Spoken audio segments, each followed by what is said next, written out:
I'm Elle, and let me tell you, this past Thanksgiving was one I'll never forget. My family made up a lie to keep me from coming to dinner. But I was the only one left out. They sat around the table lying, celebrating, acting like I didn't exist. Why? Because I'm just an act tech. But here's the kicker. I was the one paying for my sister's college tuition, the same sister who was too ashamed to acknowledge me. The same family who happily took my money but didn't want me at their table, so I made a decision that would change everything. The buzzing neon sign of my HVA shop flickered in the twilight as I locked up for the night. The cold Seattle air betrayed my jacket, but there was a warmth in my chest. Thanksgiving was only a few days away, and for once, I wouldn't have to worry about work orders or emergency repairs. I had set everything in place, scheduled jobs, prepared bonuses for my crew, and even picked out a nice bottle of wine to bring to dinner. As I climbed into my truck, my phone rang. My mother's name lit up the screen. I smiled, expecting her usual pre-holiday call about which pie I should bring, pecan or pumpkin. But when I picked up, the tone in her voice immediately sent a chill down my spine. Elle, honey, I wanted to talk to you about Thanksgiving. She said something was off. Mom always had a certain sharpness in her voice, a clipped efficiency. But now she sounded hesitant, as if she were about to say something I wouldn't like. Sure, what's up? I replied, shifting truck into drive. There was a pause just long enough to make my stomach tighten. We think it would be best if you skip dinner this year. I nearly swerved into the next lane. Wait, what? My grip on the wheel tightened. What do you mean skip dinner? We always do Thanksgiving together. Mom let out a soft sigh, and she used when she was about to feed me a line of well-rehearsed nonsense. Well, it's just that this year we're keeping things a little more formal. Serafina's boyfriend is bringing his parents. And we thought it might be better if it was just close family. I scoffed, my chest tightening. Close family, Mom? Of course you are, sweetheart, she said quickly, her voice dripping with forced sincerity. It's just, you know how these professional families can be. It's important for Serafina to make a good impression. And there it was, the underlying message. Hit me like a gut punch. My job, my life wasn't up to their standards. So what, Mom? Because I don't wear a suit and tie, I'm not good enough to sit at the table. My voice rose, anger bubbling beneath my skin. Elle, don't make this about you. I let out a humorless laugh. Oh, I see. So it's not about me, it's just about making sure Serafina isn't embarrassed by her lowly sister, right? She didn't respond. That silence was enough. I can't believe this, I muttered. Elle, honey, it's just one dinner, we'll make it up to you. Maybe a family brunch next weekend, she offered, as if that would soften the blow. I hung up. I sat there for a moment, gripping the steering wheel, my breathing shallow. One dinner after years of helping Serafina, of paying for her tuition, of making sure she never had to worry about a damn thing, and now I wasn't good enough to be in the same room as her boyfriend's family. As I sat there, in the stillness of my truck, my phone vibrated again, a text from my cousin Genevieve. I need to tell you something. It's about Thanksgiving. I hesitated before opening the message.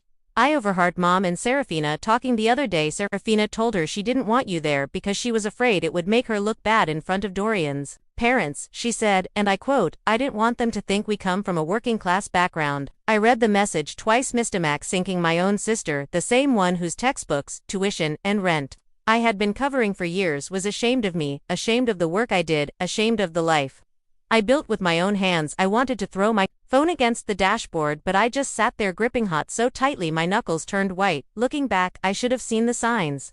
The way she never invited me to our college events, the way she changed the subject when her friends asked what I did for a living, the way she never introduced me to her boyfriend even though they had been together for nearly a year.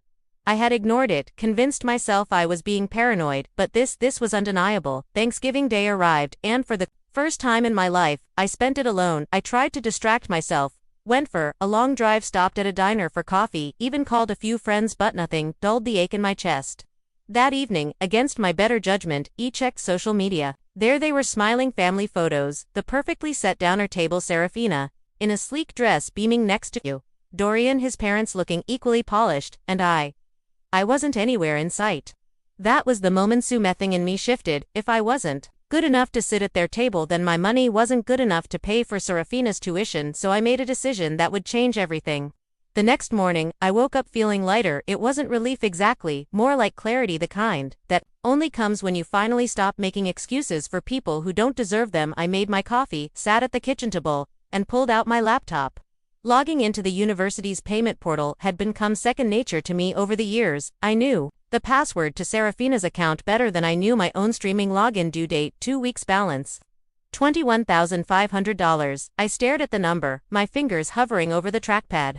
I had covered every single semester since she started law school, never once hesitating, but this time, my cursor movetto remove payment method, a small pop-up appeared. Are you sure you want to remove this account as a payer? This action cannot be undone. I clicked yes, without a second thought. The second my laptop snapped shut, my phone buzzed on the table, my mother's name flashed acro screen. I let it ring, then it rang again and again.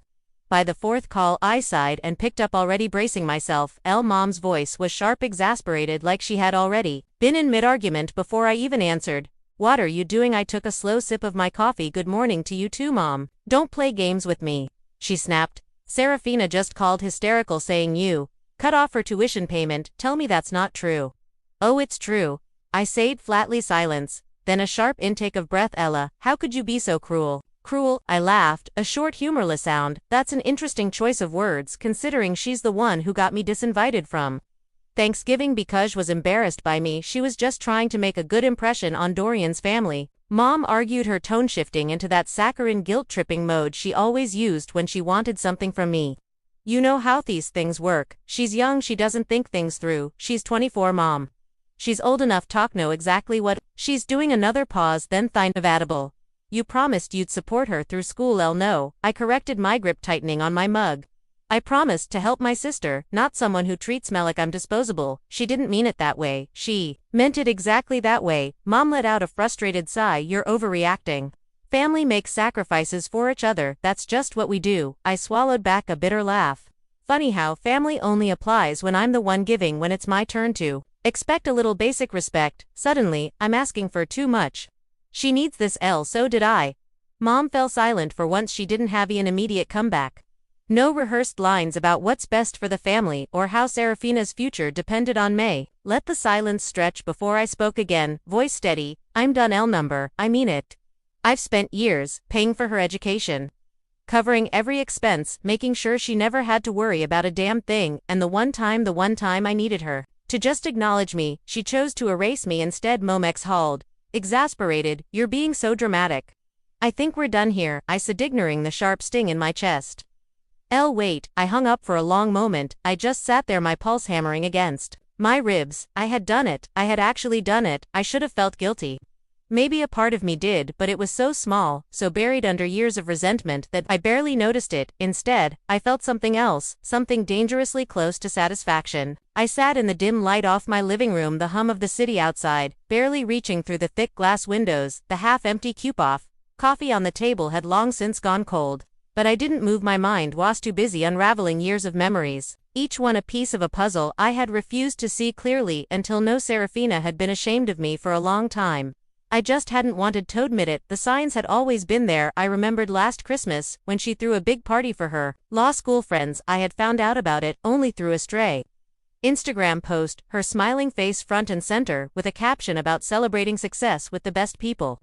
I hadn't been invited. When I confronted her, she gave me some rushed excuse about how it was just a small thing and not a big deal. I let it slide. Then there was the time I visited her on campus. I had been in the area for a Joe band. Figured I'd stop by, take her out to dinner. When she saw me walking toward her dorm, her eyes darted around like she was afraid someone would see me. She barely let me inside, rushing through Zmall talk before making up some excuse about a study group she had to get to, and the introductions. God, by introductions, whenever I ran into her friends, she never said, "This is my sister L." It was always just, "Oh, this is family." Like my actual identity was something best left vague. I had told myself it wasn't intentional, that she was just distracted, busy, young, but it wasn't that she had been embarrassed by me all along. The realization burned through me, a slow and sting kind of anger that wasn't just about her but about me. To 4 years I had let this happen. I had let her take from me, let her diminish me, let her get away with things because I thought family meant something. But family shouldn't be conditional, and love shouldn't come with fine print. I turned to my laptop, finger shovering over the keyboard. It was almost muscle memory by now, logging into the university's payment portal, checking the due dates, making sure everything was squared away. But this time the screen felt different. Next semester's tuition, $21,500 due in 2 weeks. I stared at the number, my stomach twisting. How many late nights had I worked to make sure that money was there? How many vacations had I skipped How many times had I put her needs before my own, and for what? So she could pretend I didn't exist when it was an inconvenient number. Not this time. I grabbed my phone and dialed the university's financial office. A polite voice picked up after 2 rings. How can I assist you today? I need to remove myself as the payer on an account. I said, my voice steady. There was a pause. Are you sure this will impact the student's enrollment status? I closed my eyes and took a slow breath. I had spent years being sure of things that didn't deserve my certainty, but this I'm sure that process took less than 5 minutes, a few verification questions, a final confirmation, and just like that it was done. I set my phone down and exhaled, waiting for guilt to creep in. It didn't. Instead, all I felt was a strange and familiar kind of relief. For the first time in years, I wasn't carrying someone else's burden. But I also knew this was just the beginning. And when Serafina found out she was going to lose her mind, the first call came less than 24 hours later. I was halfway through my morning coffee when my phone buzzed on the counter. I glanced at the screen, already knowing who it was before I even saw her name, Serafina. I let it ring. It rang again and again, then a 4th time. I exhaled slowly, my grip tightening around the mug. I wasn't ready for this conversation. Actually, no, I just didn't owe her this conversation. The buzzing stopped and a voicemail notification popped up. Against my better judgment, I pressed play.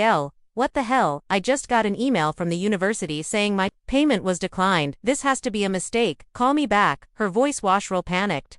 I set my phone down, taking another sip of coffee, let her stew in it. Another call, then another, then a text. If you don't fix this, I won't be able to enroll next semester. You can't just do this to me. I typed out a response, not my problem, but before I hit send, I stopped. What was the point? She would never understand. No text from US going to make her suddenly see the years of effort I had put into making her life easier. She only saw what Celeste, not what she had been given. I deleted the message and put my phone on silent, because I already knew what was coming next. Serafina wasn't the kind of person who accepted consequences quietly. When she realized I wasn't responding, she turned to the next best thing. Dorian. She showed up at his apartment, hair a mess, eyes wide with panic. He had barely opened the door before she was pushing past him, pacing back and forth across his living room. I can't believe this, she breathed, her hands gripping her temples. Elle cut me off. Just like that. No warning, no explanation, nothing. Dorian frowns, shutting the door behind her. Wait, Elle, your sister Elle? Yes, she snapped. I just got the email. My tuition payment didn't go through. I tried calling her, but she won't answer me. Dorian sat down on the couch, his confusion evident. Hold on, I thought your parents were paying for school. Serafina froze for the first time in years. She didn't have a rehearsed excuse ready. She never told him Elle was the one paying. Well, I mean, they help, but Elle was covering most of it, she muttered suddenly, avoiding his gaze. Dorian's brow furrowed. Most of it? How much are we talking? She let out a nervous laugh. I don't know, a few payments here and there, Serafina. His voice was sharp now. How much? She swallowed all of it, his expression darkened. So let me get this straight. Your sister has been paying for your college this entire time, and you let me believe your parents were covering it. She waved a hand as if brushing it off. It's not a big deal. Dorian cut her off. And wasn't Elle not invited to Thanksgiving? What was that about? Serafina's face that was different, how she opened her mouth, but no words came out. And that's when Dorian put it all together. The sister who's been paying for your entire education wasn't good enough to sit at the dinner table with your boyfriend's family. His voice was eerily calm, but there was an edge to it, like he was done. Serafina scrambled to explain. You don't get it, Dorian. It was just about appearances, about making a good impression. It's not like I don't appreciate what Elle's done, but she doesn't understand the world I'm trying to be a part of. Dorian let out a slow breath, shaking his head. You mean the world where you lie about where you come from, the world where the people who actually help you aren't polished enough to acknowledge. Her throat tightened. Wow, it was the only thing he said before he stood up and grabbed his keys. Blinked. Wait, where are you going? Dorian looked at her like he was seeing her for the first time. I need some space. Her stomach dropped. You're seriously mad at me over this? Dorian didn't answer. He just walked out the door, and for the first time Serafina, she might have lost more than just her tuition that night. My phone vibrate with a final text from her. I hope you're happy. You just ruined my life. I stared at the screen, waiting for the guilt to creep in. It didn't. I just set my phone down and finished my coffee, because if she thought I had ruined her life, she was about to learn that she had done that all on her own. The next call wasn't from Serafina, it was from my mother. I stared at the screen, her name glowing like a warning, Margot Calloway. I could already hear the tone she'd used, the carefully measured disappointment, the soft sighs that carried more weight than words. The underlying message that I had somehow failed her. I let it ring twice. Answering Elle. Mom's voice was sharp, urgent. I just got off the phone with Serafina. She's hysterical. I leaned back against my kitchen counter, tightening my grip on my coffee mug. Yeah, maybe she should have thought about that before she treated me like I didn't exist. Elle, she scolded, her voice dropping into that motherly, I'm trying to be reasonable tone. She's your sister. You can't just abandon her like this. Exhaled through my nose, forcing myself to stay calm. I didn't abandon her. I just stopped funding her lifestyle. She's just a kid. I laughed, short and humorless. Mom, she's 24. She doesn't know how to handle this kind of setback. Mom pressed if she has to drop out, it'll ruin her future. Ah, there it was, the real reason she was calling, not to ask how I was doing after being thrown out of Thanksgiving, not to apologize for the way I'd been treated. No, this was about damage control, about fixing the mess Serafina had made off her life, and I was supposed to be the one to clean it up again. I stayed silent, waiting for her next move. Elle, please. Mom softened, sensing my persistence. You know how hard she's worked to get where she is. I swallowed the bitter taste rising in my throat. And where was she when I was working double shifts to make sure she never had to take out loans? Elle, where was she when Charlotte, you uninvite me to Thanksgiving because she was embarrassed by me? Mom let out a long, exasperated sigh. You're making this bigger than it needs to be. I nearly dropped my mug. Are you serious, Mom? She erased me. She's been erasing me for years. She's only calling now because she lost her safety net. She's family. Mom stressed. We help each other. Funny how that only worked one way. I shook my head, pushing off the counter and pacing the kitchen. No, Mom, I helped her. Tuition. I made sure she had a roof over her head. I gave her a future. Anjek couldn't even give me a seat at the damn dinner table. She's scared. Elle, she's own. She's selfish. I corrected, and I'm done cleaning up after her. There was a long pause, then, in a voice coated with forced patience, Mom asked, so what do you expect her to do? Just drop out? Not my problem, I said flatly. Elle, she warned. I mean it, Mom. I said, already exhausted. Find someone else to foot the bill. Like who? She shot back. Your father. And I can't afford it. Yauk, no. That, and there it was, the truth, buried beneath all the guilt tripping. She never expected Serafina to figure it out on her own. She expected me to cave, but this time, I wouldn't. I guess Serafina's going to have to learn how to live like the rest of us, I said, reaching for the end call button. Elle clicked. The next few hours were quiet to quiet. Then one by one the rest of them started calling. Dad was first. Elle. This is going too far, his deep voice rumbled over them. You're punishing your own blood. Then Aunt Delilah? I never thought you'd be so heartless. Uncle Larry, it's just money. Elle, you make plenty. Don't be petty. Cousins, family, friends, even people I barely spoke to, all chiming in with Summerjane of Elle, how could you? It was almost impressive, really, how quickly they had rallied behind Serafina, how easily they had turned me into the villain. Not one of them had defended me when I was shut out of Thanksgiving, not one of them had called to ask how I was feeling. But this can Serafina lost her tuition payments. Suddenly, it was a crisis. I let hear messages pile up unread. Then, just before midnight, Mom called again. Thiskim. I picked up. Let me guess, I said, voice flat. You've gathered the entire family and decided to stage an intervention. Elle. This isn't funny. No, he agreed. It's pathetic. Mom sucked in a breath. How dare you? How dare I? I let out a short, bitter laugh.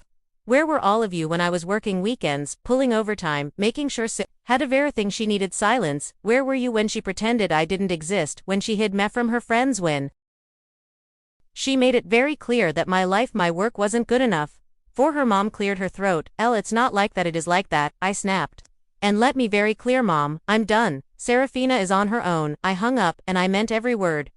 She wasn't done fighting at first. It was subtle, a lingering look from a long time client, a hesitation in the voices of family friends when they spoke to me. I brushed it off, convincing Miss Phi was imagining it. Then one afternoon, as I was finishing up a routine inspection for Mrs. Carter, a woman who had been using my HVAC services for years, she gave me a pointed look. I never thought you'd abandon your own sister like that, Ella, she said, her voice carrying that same judgmental edge I had come to recognize all too well. I froze, gripping the clipboard in my hands. Excuse me, she shook her head, sighing dramatically. Family is supposed to take care of each other. I just didn't think you were the kind of person to turn your back on your own blood. There it was. I forced a tight smile. Well, Mrs. Carter, I suppose that depends on which version of the story you've heard. She pursed her lips but didn't say anything else. And I didn't give her the satisfaction of an explanation. Instead, I climbed into my track, pulled out my phone and opened social media, and there it was. Serafina had been busy. Her posts were vague but pointed, carefully worded to make herself look like the victim without ever outright mentioning me. Some people love money more Then family so disappointing. I always believed in supporting your siblings. Guess not everyone feels the same. The comments were filled with sympathy. I can't believe your own family would do this to you. You deserve better, babe. Stay strong. You've always been the sweetest. People like that will regret their choices one day. I scrolled through in disbelief. My stomach clenched when I saw familiar names, distant relatives, family, friends, people who hadn't so much as sent me a text after Thanksgiving, gnarling behind her like she was some kind of helpless victim. And then, as if on cue, my phone started ringing. My aunt, my uncle, then my mother. I silenced every call. I knew what they were going to say. Before they even opened their mouths, I had gone from being family to the villain in a matter of days. All because I refused to keep playing my role as the silent provider. I tossed my phone onto the passenger seat and started the engine. Enough. I was done letting her control the narrative. I didn't call ahead. I didn't warn her I was coming. I pulled up to Serafina's apart, walked straight to her door, and knocked hard. It took a few moments, but then the door swung open. Serafina stood there, her phone still in her hand, eyes widening just slightly before she schooled her expression into something more composed. She said smoothly, to what do I owe the pleasure? I pushed past her into the apartment without waiting for an invitation. She scoffed, closing the door behind me. Oh, come in, why don't you? I turned to face her, my jaw tight. What the hell do you think you're doing? She blinked, feigned innocence. I have no idea what you're talking about. I laughed coldly, pulling my phone from my pocket and holding up her latest post. Oh, you don't, because this looks a hell of a lot like you trying to paint me as some heartless monster. Her lips curled into a smirk. I'm just telling the truth. My fingers curled around my phone. The truth. The truth is I paid your tuition for years while you pretended I didn't exist. The truth is I gave you everything and you still acted like I was beneath you. She crossed her arms. And now you're mad because people are finally seeing who you really are. It took a step closer, lowering my voice. No, Serafina, you should be mad because this little game you're playing it won't end the way you think it will. Her smirk faltered just slightly. Oh please, she scoffed, you think people are going to turn on me? I've built relationships, I have connections. Meanwhile, you fix air conditioners? Do you really think that makes you someone? My jaw tightened, but I didn't let her words sink in. Not anymore. I simply smiled. Go ahead, Serafina. Keep lying, keep playing your little game.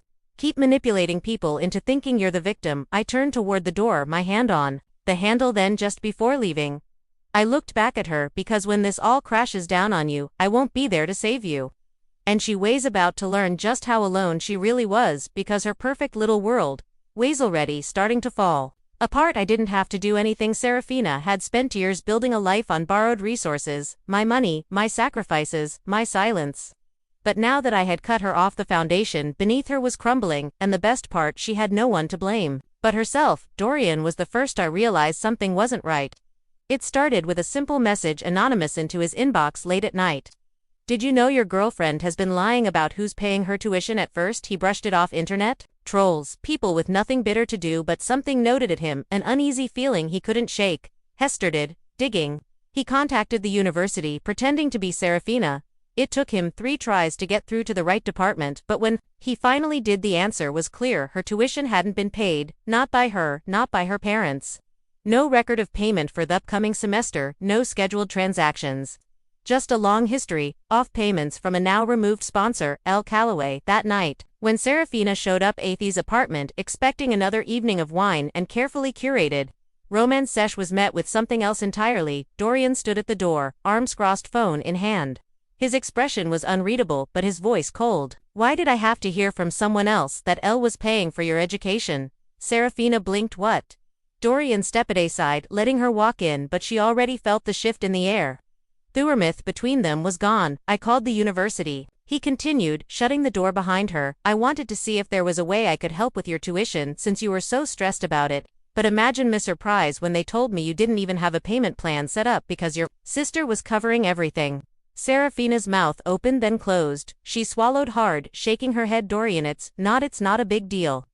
His voice was sharp now. You lied to me. You let me believe your parents were paying for school, that you had everything under control, when all along it was Elle's money keeping you afloat. She tried to reach for his hand, her expression melting into something softer, something rehearsed. I just didn't want you to think I was some kind of charity case. Dorian pulled back. Oh, don't give me that. You had no problem using Elle as a walking ATM. And now, Thatch finally stopped funding your life. You're trying to ruin her reputation.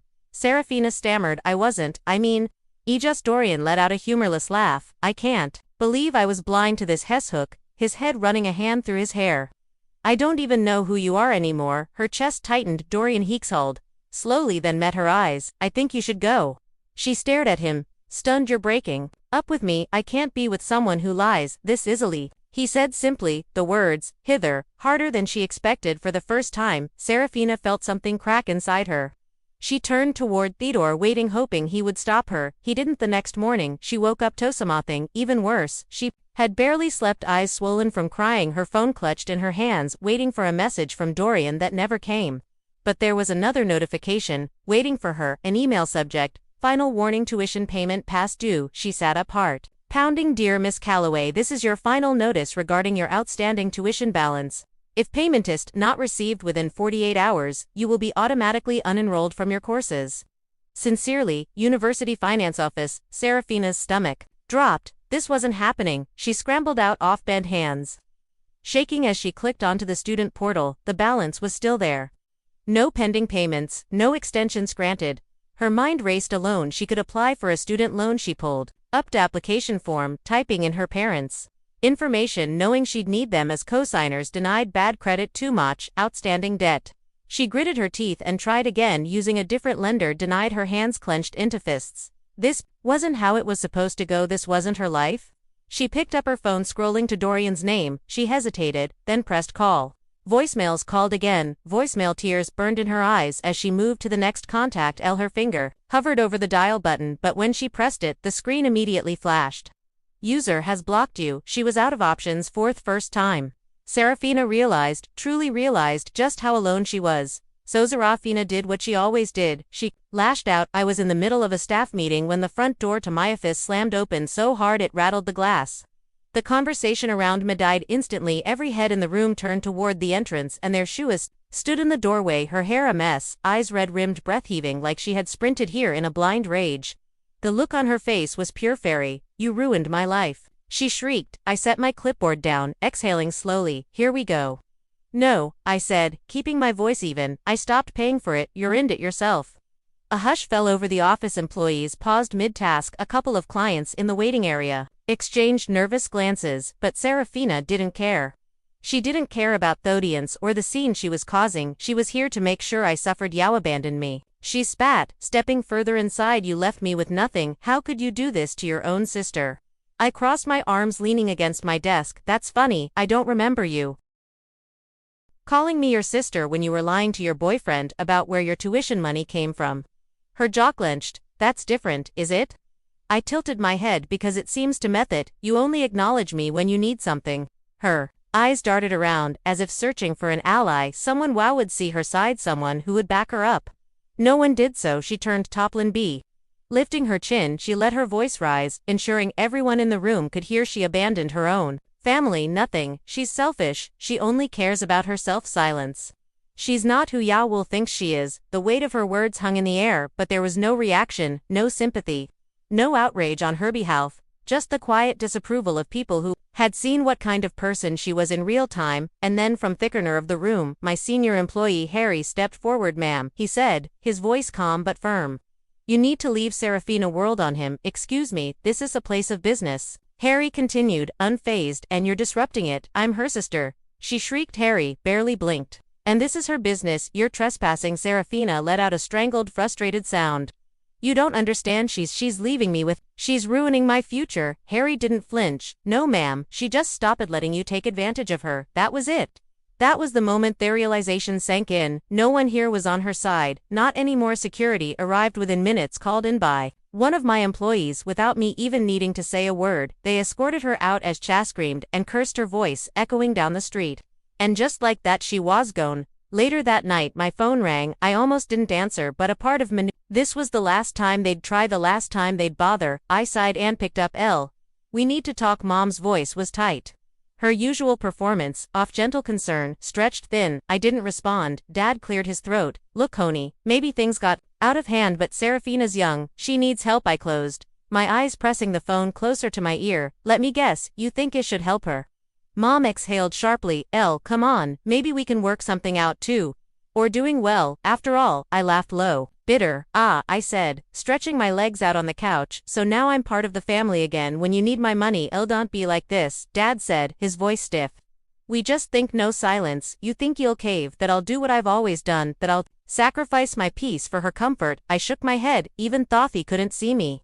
But I'm done, find another ATM, and with that I hung up, and for the first time, I truly felt free, but freedom comes at a cost. The first few days after cutting ties with my family were eerily quiet, no calls, no texts, no guilt-tripping voicemails, trying to twist my own emotions against me, just silence. It was a strange feeling, this newfound solitude after years of being bombarded with their demands, their expectations. I was free, and yet there was still that small part of me that expected my phone to ring at any moment for someone to swoop in with another desperate plea.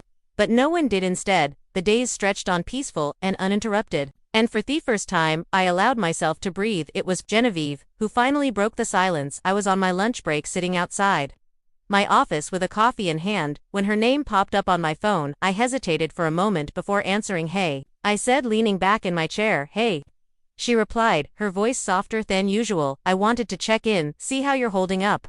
I exhaled, letting my eyes drift up to the winter sky. Honestly, better than I expected. There was a pause, then I figured. But I also figured you'd want to know what's going on with them.